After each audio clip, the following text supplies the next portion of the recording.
அங்கே உனக்கு தூக்கம் இல்லையா? அப்போ ஏன் தூங்க மாட்டேறீங்க? என்ன சும்மா? அது எப்படி சும்மா தூங்காமல் இருக்க முடியும்? சரி, இப்போ உங்களுக்கு என்ன பண்ணணும்? என்ன கலர் பண்ணணும்? வெஜிடபிள்ஸுக்கு கலர் பண்ணணுமா?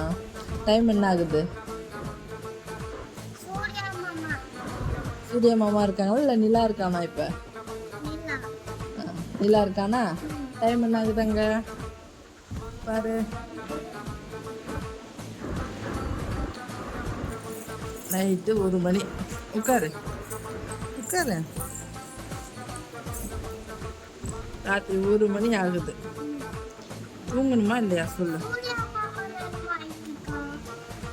ஆமாம், இன்னும் கொஞ்ச நேரம் ஆனால் சூர்யா மாமாவே வந்துடுமா?